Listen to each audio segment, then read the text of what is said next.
Hey guys, it's Lisa and welcome to my channel. Today we're going to do some garden decor. Now I'm going to start with this old mailbox, and it's really heavy, so I thought it would be a good sturdy one for outside. And I'm trying to restock my new booth areas. So I'm going to take a couple of areas in the shop and make garden decor, and that way I can still stay in the store and I can still do what I love. I'm also going to be doing some other projects as well that won't go in my booth, but for the most part this is what I'm going to be putting in the store. Now this mailbox, when I purchased it, was locked and there is no key, so I guess that's why I got it so cheap, but I didn't mind that. My husband couldn't understand why I even wanted it, but I had something in mind for this, and I'm going to turn it into a planter, in which case I won't need it opened. Now, as you can see, another problem with this is it's got a lot of loose paint, so I'm not going to try to sand it because I don't think it will sand well, but I'm just going to take my scraper and just scrape as much of this off as I can. And then I'm just going to give this a thorough cleaning with some alcohol, and that'll remove any residue that will keep my paint from sticking. And because I have scraped this instead of sanding it, I'm going to have some uneven areas. So what I'm going to do is I'm going to add some of a product called sea spray into my paint and make my paint very thick and textured, and that will hide anything that doesn't look smooth because it's all going to be rough anyway.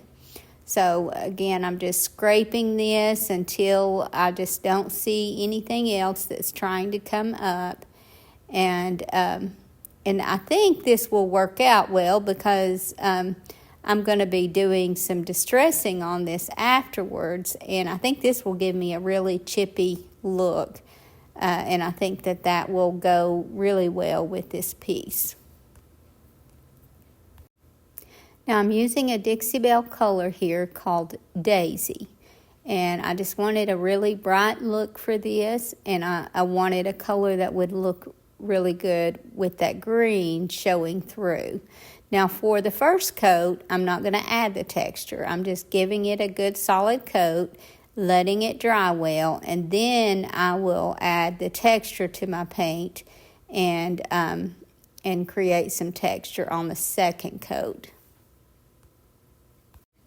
Now, I'm not getting to talk through my video this time. I had to add my voice in later because I just haven't had time, and I'm just having to kind of come to it and work on it, let it dry, go back to it, and it just wasn't a good time for me to do that. But I am going to try to keep doing that when I can.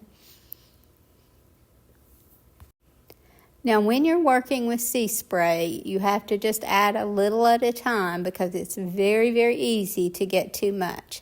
With baking soda, which I use pretty often, you can mix it half and half, and that ends up being a really good texture. But you don't want to do that with the sea spray because it goes a lot further than that. And the reason I'm using it instead of the baking soda is because I'm going to be using this outside, obviously, and sea spray creates a texture that is very durable. So I'm going to do this with the sea spray instead.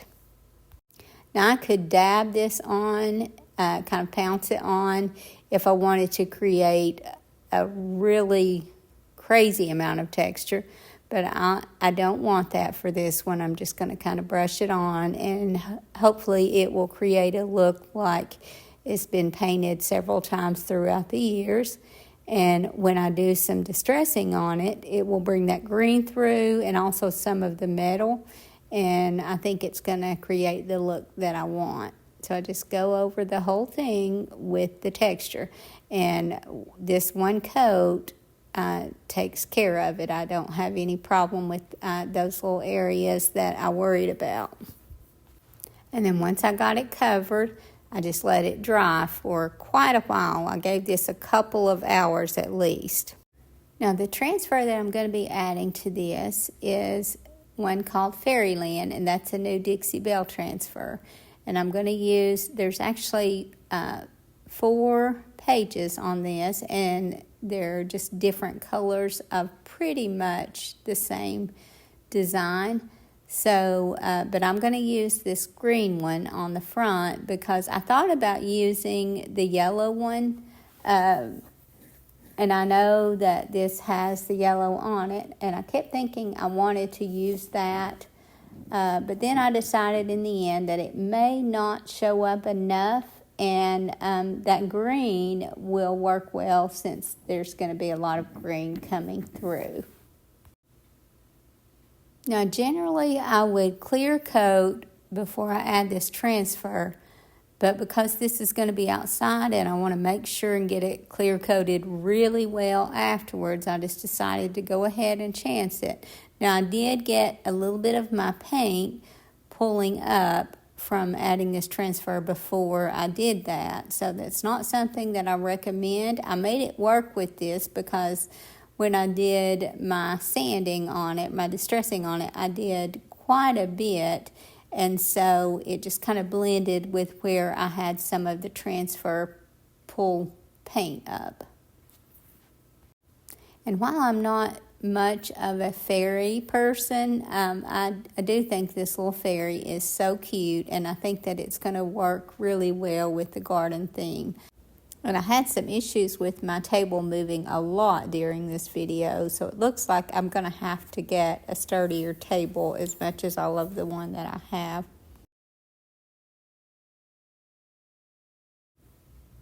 Now here I'm using my little finger sander and just going over the whole thing, heavily distressing it. The more that I got on here, the more that I liked it. So I just really, really gave this a heavy distress.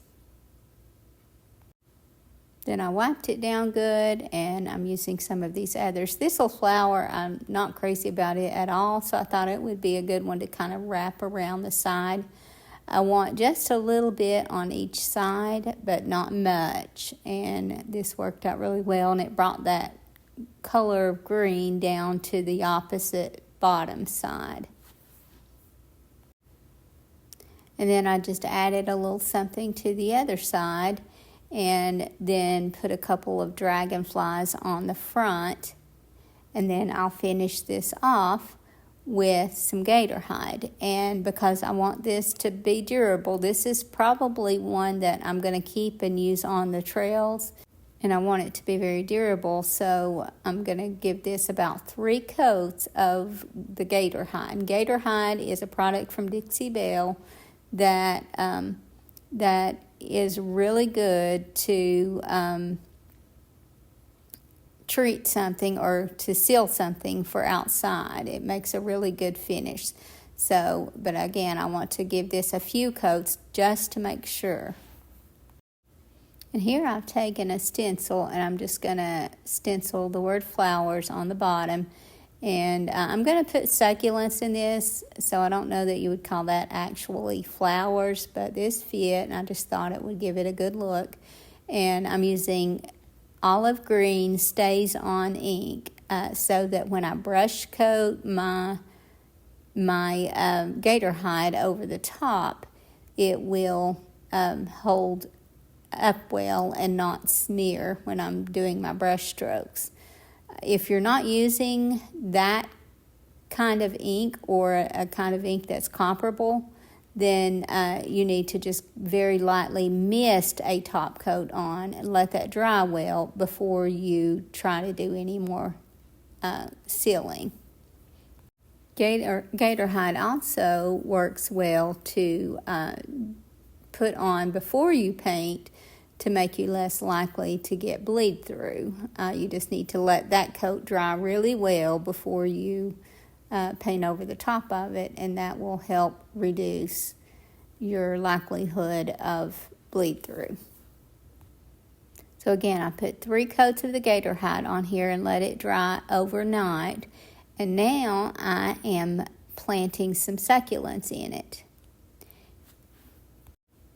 And I'm starting out by putting some good potting soil in it, and I just put all that would fit in it without stuffing it in too much because I wanted room for my roots. Now here, I'm doing that on the top one, and on the top I'm going to be adding some hen and chicks, and so I don't need much room for their roots. But on the bottom, I'm going to be using another type of succulent, and it's a type of sedum, and it's going to have a root system, so it's going to need some more space. So what I do with it is just put a little bit of the garden soil in it, or the potting soil in it, and then I tore some off of that plant because obviously the whole thing is not going to fit in there, and just kind of stuffed it in and then filled it in with the potting soil. But this makes such a neat little planter, and it's a little messy, but as I said before, I've let this dry overnight, so everything that I get on here will just wipe right off. And now this could be put on a post, or you could hang it on a wall. I've already made it hard to hang it on the wall though, because I've stuffed it full, and I would have had to take in my drill and drilled from those front holes to what I put it on in the back, and then added the plants. But I wanted to go ahead and get these plants established, so I'm just going to put this on some sort of post. As you can see here, this is way too big, and there is what I am putting in here. And this stuff is so hardy. I thought at first that I might use the whole thing in, and then quickly realized again that it wouldn't fit, so I just tore off a portion of it and put that in. I absolutely love taking unusual items and turning them into planters, and I think that mailboxes work, any style of mailbox works really well for that. And then I gave this a very thorough watering and let it lay like this for a while before I tried to clean it up and move it, because I wanted to make sure that that soil would stay in well.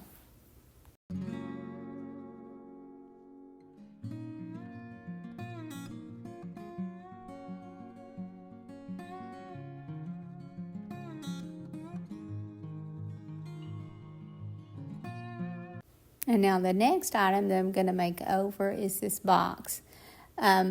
This could be used for faux flowers, but I don't think it will work quite as well for a planter. So I'm just going to add this as some decor. Maybe this could be used on a porch or in a sunroom or something like that. But again, I don't think this will make the best planter. This had some overspray on it. I don't even know where I got this, but I just like the size of it. So I'm going to use the Gatorhide here to seal this and keep this red from coming through.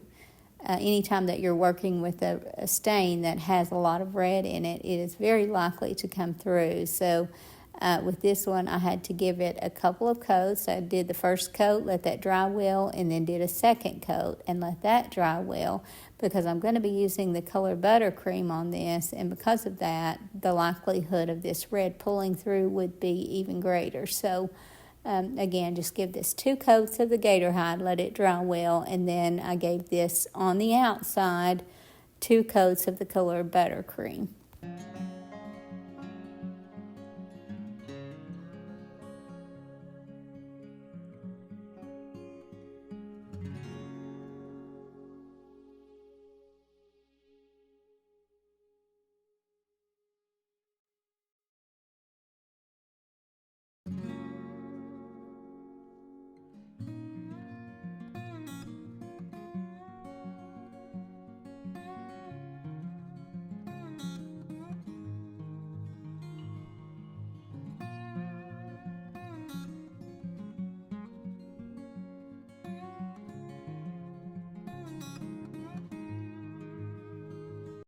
Now the transfer that I'm going to be using on this has a green on it that is very similar to the color Collard Greens, and that's a Dixie Belle color.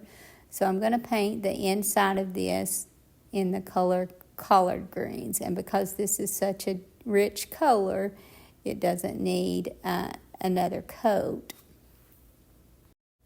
And my sweet friend Marie gave me this transfer, and it's an IOD set, and it's called Seed Catalog, and I just think it's so beautiful. She had used some of it and wasn't going to use the rest of it, so she brought that to me, and I love, love, love this transfer. So I'm just going to put this on the front and then give it a very heavy distress, and then finish this off with a couple of coats of the Gatorhide.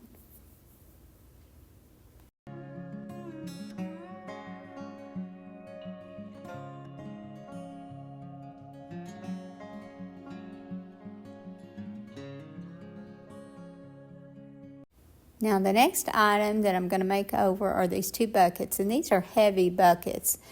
I've had them for some time, and they had a label on the front of them, which I removed. And for some reason, this one has kind of an insert on the inside, but it's there. I guess it's welded on. And but I want to give these a totally different look. I want them to look like old galvanized buckets. And the best way that I've found to do that is to start out with a coat of black. So I cleaned these well and then gave them one coat of the color Caviar. Now I could have taken these outside and spray painted them instead, but I chose to just brush coat black on them. Now the inside has mostly a galvanized look, but on one of them I had to kind of paint down inside just a little ways on the top because I want the inside to look galvanized as well.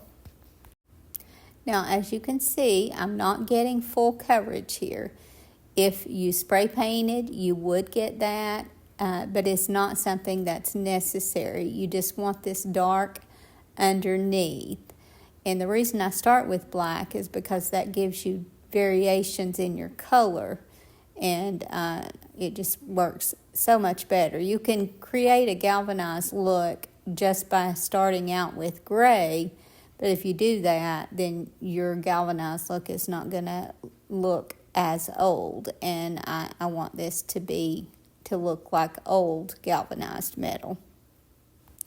Now once I got these completely covered, then I just let them dry before I did the next step. And the next step is to dry brush a darker, richer gray on these. And I'm using a Dixie Belle color called Gravel Road. And I'm just dry brushing a little at a time until I get the look that I want. And as you can see, I'm making sure to let some of that black still shadow through, I guess you would call it.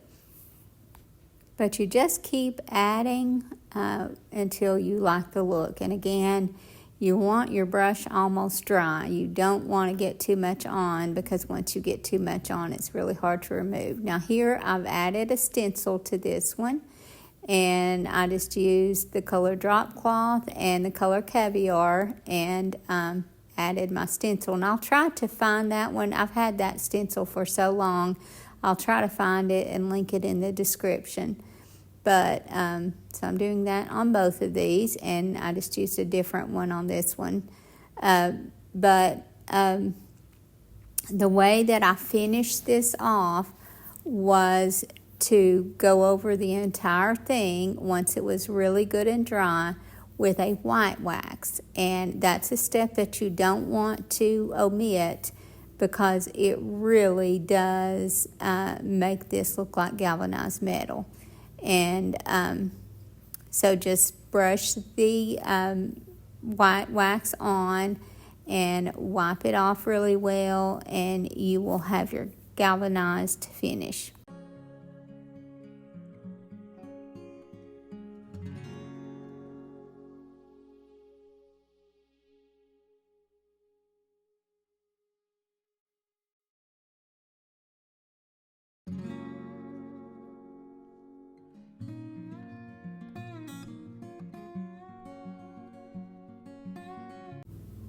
I had these 2 galvanized buckets in my, or I guess scoops of some kind, in my stash. I used to sell these a lot and didn't realize until I cleaned out one of my sheds that I had 2 of them left. So this is galvanized. I'm not going to do anything with the finish. It isn't the old galvanized look, but it's pretty close. So I'm just going to leave these just like they are and plant them with some succulents, and they will make good little additions to my vignette.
I hope you guys enjoyed this video, and I hope to see you in the next. Thank you so much for watching. Have a great evening, and God bless you and your family.